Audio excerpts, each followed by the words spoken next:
Ravi de vous compter parmi les nôtres. Vous êtes bien sur Africa 24, la chaîne qui donne la priorité à l'Afrique.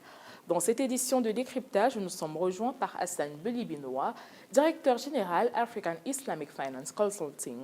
Ensemble, nous allons évaluer le taux de bancarisation en Afrique centrale et mesurer l'impact que cela a sur l'économie de la sous-région.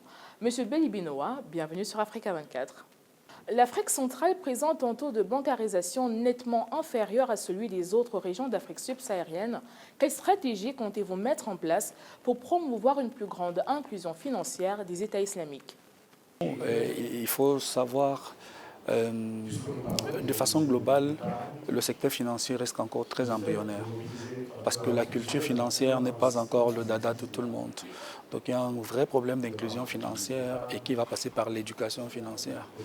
Et donc la finance islamique faisant partie des alternatives de financement, parce que c'est très récent, va donc permettre, parce que c'est vraiment inclusif, il va permettre d'intégrer une frange de la population qui n'était pas bancarisée à pouvoir entrer dans le système bancaire. Et donc nous travaillons beaucoup dans la promotion et dans la vulgarisation, notamment dans l'éducation financière liée de façon générale à la finance et de façon spécifique à la finance islamique, parce que nous savons que c'est une niche nouvelle et une opportunité pour le système global. Donc on a espoir que ça va permettre d'augmenter le taux de bancarisation. Aujourd'hui, si l'on vous demandait quelle est la spécificité de votre structure, quelle serait votre réponse? Oui, African Islamic Finance Consulting, c'est un cabinet d'ingénierie financière spécialisé en finance islamique. Donc, finance islamique, parce que comme on vous l'a dit, on a voulu faire un focus sur l'innovation financière et se rendant compte que la finance classique ou bien conventionnelle avait du mal à résoudre des problèmes contextuels. Et voilà, c'est un constat général. Les produits conventionnels ne sont pas adaptés aux réalités sociales. Alors, la finance islamique nous a semblé être cette solution-là, parce qu'elle se structure au niveau de la culture. Elle s'adapte donc à l'environnement social pour agir sur l'économie. Et donc, nous pensons que notre structure s'est spécialisée dans ce domaine parce qu'il est inconnu. Il n'est pas du tout connu dans notre environnement, surtout en Afrique subsaharienne. Il est seulement en train de naître encore il y a quelques années. Dans la CEMAC, la réglementation est arrivée seulement en 2022, entrée en vigueur en 2023. Donc nous sommes cet acteur-là majeur de cet environnement financier qui travaille beaucoup dans la promotion et aussi dans le consulting, parce que nous accompagnons les banques et les microfinances, les compagnies d'assurance et même les États dans la vulgarisation de la finance islamique et dans l'appropriation des mécanismes opérationnels de la finance islamique. Quelle stratégie mettez-vous en place pour accélérer le développement dans les pays islamiques en ASS qui sont à ce jour considérés comme les moins développés? C'est dans la vulgarisation de la coopération justement avec les États islamiques. Rendez-vous compte, seulement dans la CEMAC, 3 pays de la CEMAC sont membres fondateurs de l'OCI, qui est l'Organisation de la coopération islamique. En Afrique de l'Ouest, ils sont 8. Je pense qu'il y a un minimum 6 pays qui sont membres de la coopération des... Voilà. Or, la vulgarisation de la coopération avec ces États-là n'est pas quelque chose de très actuel. Donc, est-ce que c'est dû à des raisons politiques, à des raisons de géostratégie? On ne le sait pas. Mais nous, à notre avis, il nous semble que la coopération n'est pas très poussée.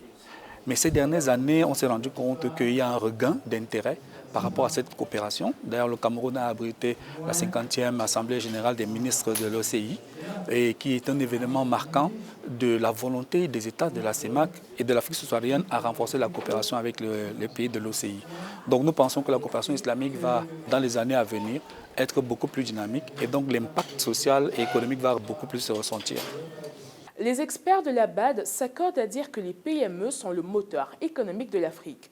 Seulement, l'accès au financement demeure un obstacle pour ces entités, notamment en Afrique centrale. Comment peut-on relever ce défi et aider la communauté islamique, qui est encore minoritaire sur le marché, à mieux construire ces PME? Disons que la question est d'ordre structurel et organisationnel. Le système financier est encore très classique. C'est-à-dire que les mécanismes opérationnels qui accompagnent en même temps les organismes publics et privés restent les mécanismes classiques.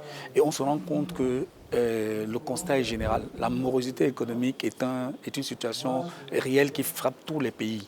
Donc du coup, la finance islamique se présente comme une alternative.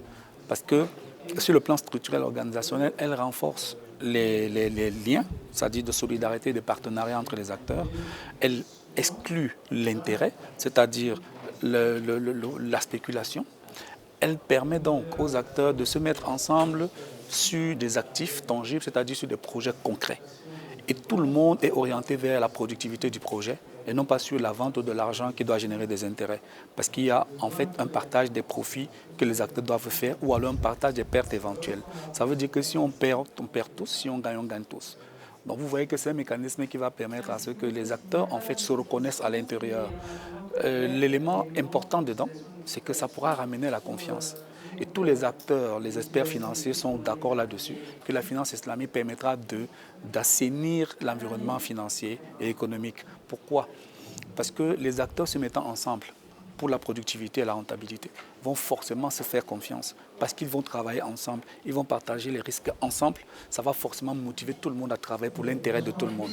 Pourtant, actuellement, les mécanismes sont beaucoup plus classés, comme on vous l'a dit, des institutions qui financent le développement vendent de l'argent et les autres ont l'obligation de rembourser avec des intérêts. Donc c'est comme si on transférait le risque vers ces acteurs-là qui, en tant qu'indigents, parce que c'est eux qui viennent demander les financements, sont déjà faibles, mais le système repose encore toute la rentabilité sur eux. Ça veut dire que parce qu'on leur a donné de l'argent, c'est eux qui doivent garantir la rentabilité de leur entreprise. Ils doivent rembourser le crédit qu'ils ont pris, les intérêts de leurs partenaires et eux-mêmes leur propre rentabilité. Donc c'est comme si on transférait à l'indigent, c'est-à-dire aux faibles, la survie de tout le système. C'est la raison pour laquelle il y a cette redondance des crises financières. Parce qu'à un moment donné, le système est tellement spéculatif parce qu'on se contente d'avoir vendu de l'argent qu'on a placé et donc l'argent ne reviendra pas parce que le faible n'a pas eu la force de tenir en face à l'environnement économique difficile et il a fait banqueroute. Du coup, il emporte avec lui tout le système. C'est pour ça que malgré parfois la force financière de certaines institutions financières, elles finissent par tomber du fait que le socle des investissements qu'ils ont fait était fondé sur la spéculation, notamment les intérêts. Alors qu'avec la finance islamique, ce ne sera pas le cas, puisque tout le monde sera orienté vers la productivité. Donc l'argent ne va pas circuler parce que quelqu'un a eu un crédit de 15 milliards, on décaisse les 15 milliards dans son compte. Non.